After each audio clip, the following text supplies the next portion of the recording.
ओवीस kitchen या recipe चॅनलमध्ये तुमचे स्वागत आहे. तर आज आपण बटाट्याचा वापर करून अतिशय भन्नाट अशी रेसिपी करणार आहोत. यापूर्वी तुम्ही ही रेसिपी कधीच पाहिली नसेल, केली नसेल, पण जर एकदा केली ना तर नक्कीच या रेसिपीच्या प्रेमात पडाल. रेसिपी अशी आहे ना की नाश्त्यासाठी बनवा, डब्यासाठी बनवा किंवा मग जेवणामध्ये बनवा किंवा पाहुणे-रावळे आले तर स्वयंपाकाला किंवा मग नाश्त्यामध्ये काय बनवायचं सुचत नसेल ना, तर अगदी उत्तम पर्याय आहे. नक्कीच एकदा ही रेसिपी करून पहा, ते सुद्धा तुमची अगदी भरभरून कौतुक करतील. आणि जर स्वयंपाकाचा कंटाळा आला असेल ना, तर खरंच ही रेसिपी करा. अगदी झटपट बनणारी आहे, कमीत कमी साहित्यामध्ये, कमीत कमी वेळेमध्ये तयार होणारी आहे.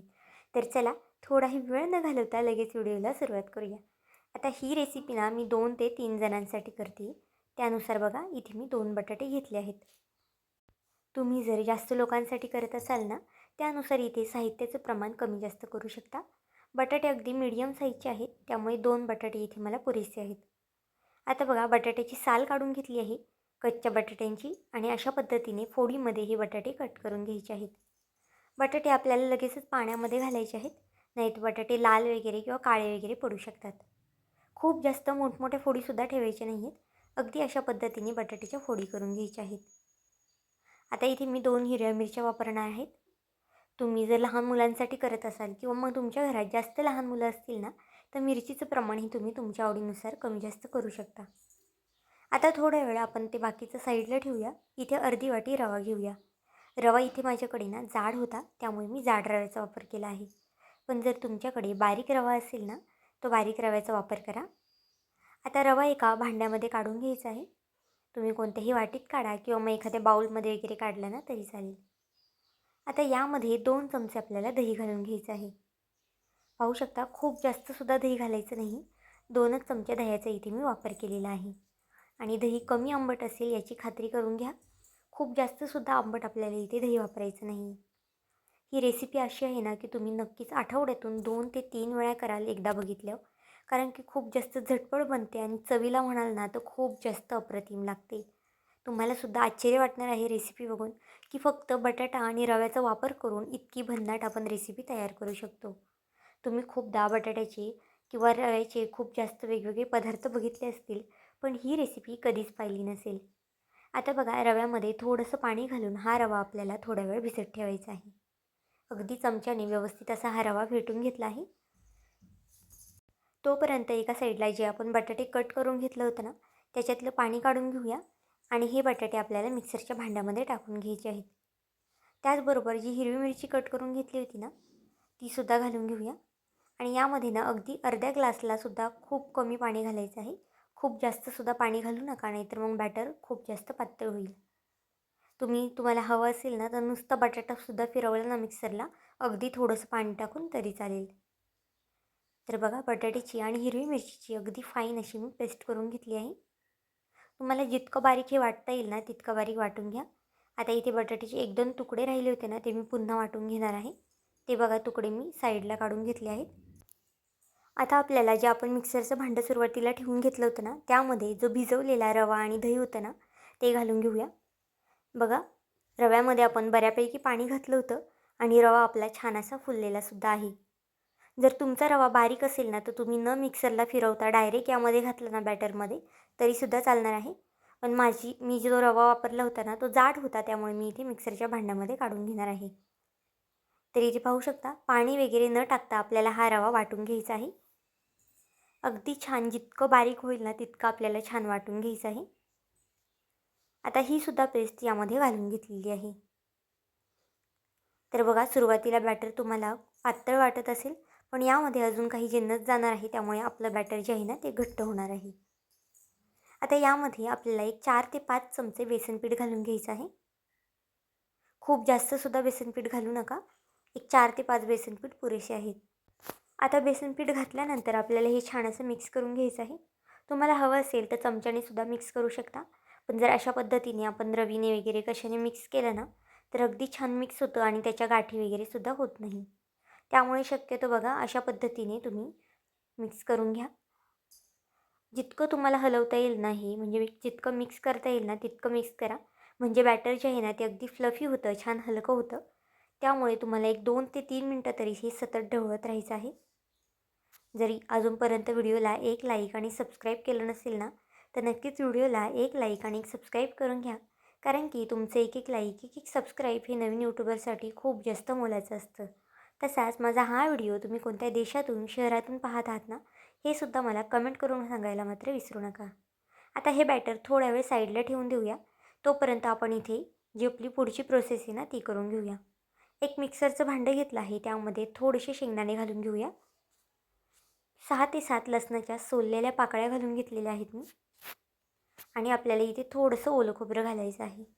तुम्ही इथे तुमच्या आवडीनुसार ओलं खोबरं किंवा मग सुकं खोबऱ्याचा वापर करू शकता. त्याचबरोबर इथे 3 ते 4 हिरव्या मिरच्या घातलेल्या आहेत. मिरचीचं प्रमाण इथे तुम्ही तुमच्या आवडीनुसार कमी जास्त करू शकता. जर तुम्हाला खूप जास्त तिखट आवडत असेल ना चटणी, तर तुम्ही थोडीशी मिरची अजून घातली ना तरी चालेल. आता यामध्ये आपल्याला थोडासा पुदिनासुद्धा घालायचा आहे. पुदिना घालणं ऑप्शनल आहे. तुमच्याकडे असेल तर नक्कीच आवर्जून घाला, त्याने कारण की खूप छान टेस्ट येते. आणि मुठभर इतपत आपल्याला कोथिंबीर घालायची आहे. आणि पाणी टाकून ही चटणी आपल्याला छान अशी वाटून घ्यायची आहे.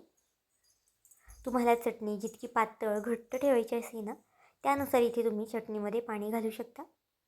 आणि पाहू शकता अगदी फाईन अशी ही चटणी आपण वाटून घेतलेली आहे. एखाद्या वाटीमध्ये तुम्हाला ही चटणी काढून घ्यायची आहे.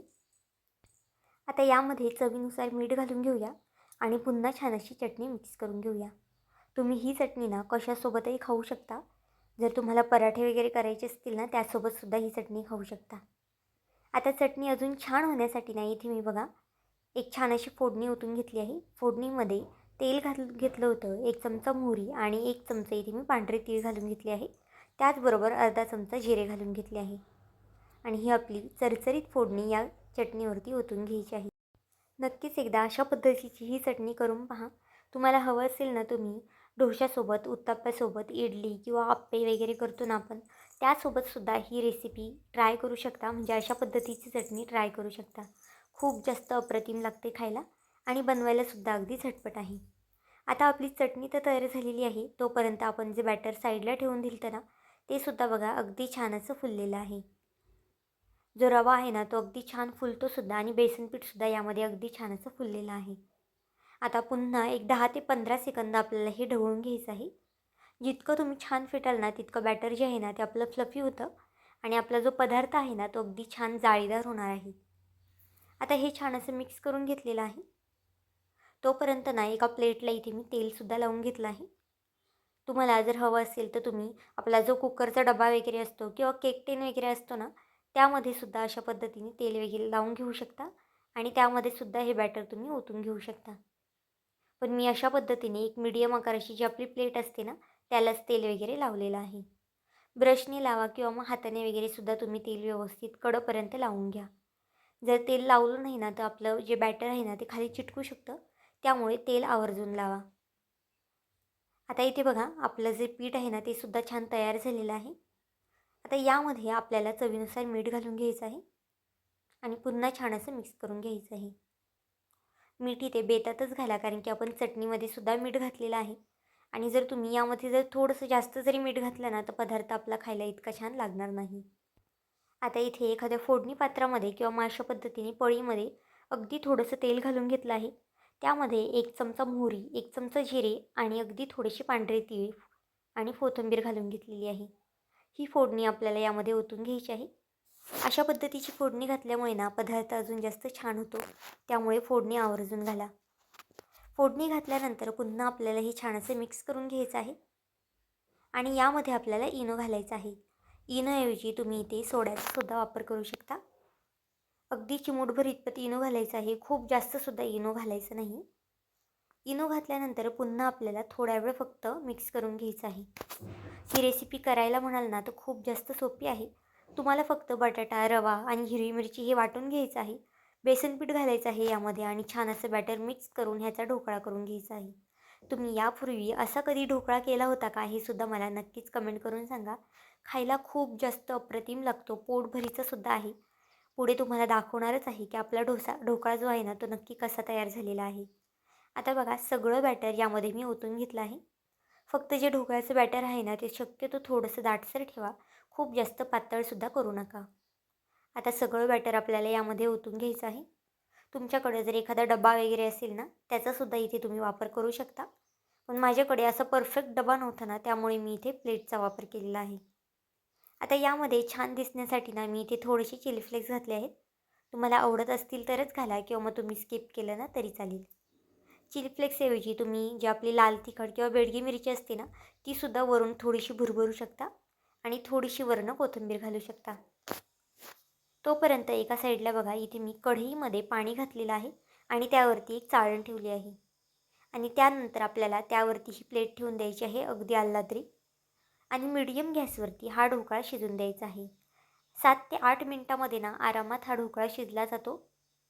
बघा, अगदी 7 ते 8 मिनटामध्ये हा ढोकळा आपला शिजलेला आहे.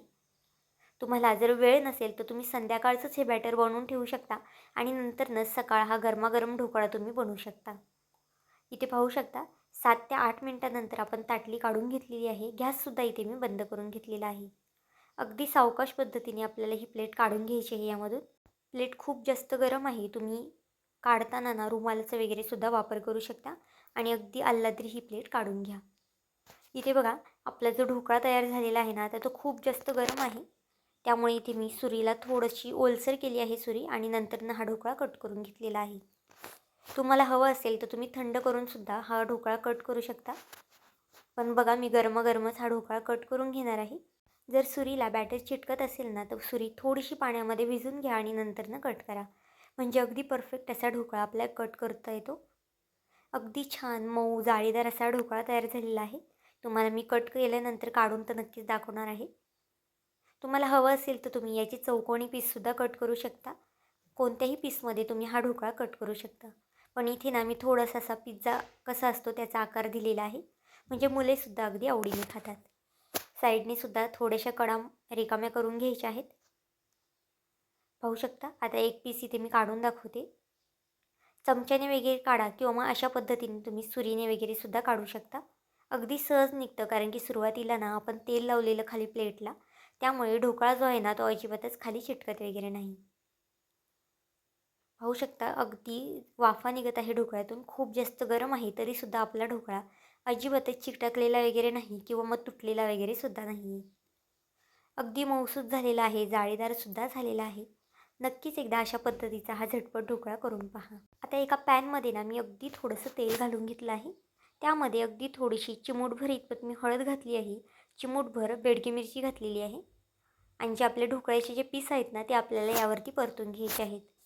तुम्हाला हवं असेल तर तुम्ही नुसता तसा ढोकळासुद्धा खाऊ शकता किंवा मग असासुद्धा त्याला फ्रायसुद्धा करू शकता. फ्राय केल्यामुळे फक्त दिसायला छान दिसतो, टेस्ट फारशी अशी काही बदलत नाही. बघा, मीडियम गॅसवरती हा ढोकळा आता आपण परतून घेणार आहोत थोडा वेळ. 1 मिनिटासाठी फक्त एका साईडने परतून घ्यायचा आहे आणि दुसऱ्या साईडने सुद्धा 1 मिनिटभरासाठी हा ढोकळा मी परतून घेणार आहे. तुम्ही जर इथपर्यंत व्हिडिओ पाहिलाच आहे आणि व्हिडिओ थोडा जरी आवडला असेल ना, तर नक्कीच व्हिडिओला एक लाईक आणि सबस्क्राईब करून घ्या. आणि माझा हा व्हिडिओ तुम्ही कोणत्या देशातून शहरातून पाहत आहात ना, हे सुद्धा मला नक्कीच कमेंट करून सांगायला मात्र विसरू नका. जेवणामध्ये कराल ना तरीसुद्धा उत्तम आहे, कारण की 3 ते 4 पीस खाल्ले ना तर आरामात पोट भरतं. मुलांच्या डब्यामध्ये सुद्धा तुम्ही 2 ते 3 पीस देऊ शकता, त्यांचंसुद्धा आरामात पोट भरणार आहे. आणि हा ढोकळा ना अजून छान दिसण्यासाठी तुम्हाला हवं असेल तर तुम्ही यावरती चीज वगैरे सुद्धा किसू शकता. म्हणजे मुलेसुद्धा अगदी आवडीने खातात. तर बघा, दोन्ही साईडने छान असा भाजून झालेला आहे हा ढोकळा. आता गॅस बंद करायचा आहे आणि हे सगळे पीस आपल्याला काढून घ्यायचे आहेत. आणि जे बाकीचे पीस राहिले आहेत ना, ते सुद्धा अगदी याच पद्धतीने मी परतून घेणार आहे. इथे बघा, खालच्या साईडने सुद्धा मी दाखवते तुम्हाला. खूप छान असा गोल्डन रंग आलेला आहे. पुन्हा थोडंसं अगदी तेल घातलेलं आहे. तुम्ही इथे तेलाऐवजी बटरचा सुद्धा वापर करू शकता किंवा मग तेलाचा सुद्धा वापर करू शकता. तुम्हाला आवडत असेल तर तुपाचा सुद्धा इथे तुम्ही वापर करू शकता. आता बघा, हा सुद्धा ढोकळा दोन्ही साईडने छान भाजून घ्यायचा आहे आपल्याला. खूप फास्टसुद्धा गॅस आपल्याला इथे करायचा नाही आहे. नाहीतर जर तुम्ही फास्ट गॅस केला ना, तर हळद आणि जी लाल तिखट आपण घातलेलं आहे ना, ते खाली लागू शकतं किंवा जळू शकतं. इथे पाहू शकता, सगळा ढोकळा आपला तयार झालेला आहे. कोणालाही कळणारसुद्धा नाही की आपण हा बटाटा आणि रव्यापासून ढोकळा केलेला आहे. तर इथे पाहू शकता, रंगसुद्धा खूप छान असा सुरेख आलेला आहे. नक्कीच एकदा ही रेसिपी करून पहा. खूप जास्त झटपट बनणारी आहे. कमीत कमी साहित्यामध्ये सुद्धा तयार होणारी आहे. तुम्ही आत्ता हा व्हिडिओ संपल्यानंतरसुद्धा ठरवलं ना तरीसुद्धा ही रेसिपी लगेच बनवू शकता. तर बघा एक पीस इथे मी तोडूनसुद्धा दाखवलेला आहे. अगदी मऊसूत असं झालेले आहेत. अशा एकदम चटपटीत चटणीसोबत तुम्ही ही डिश सर्व्ह करू शकता. तर आजची ही रेसिपी तुम्हाला कशी वाटली मला हे कमेंट करून नक्की सांगा आणि चॅनलवरती नवीन असाल तर चॅनलला एक लाईक आणि एक सबस्क्राईब करायला विसरू नका.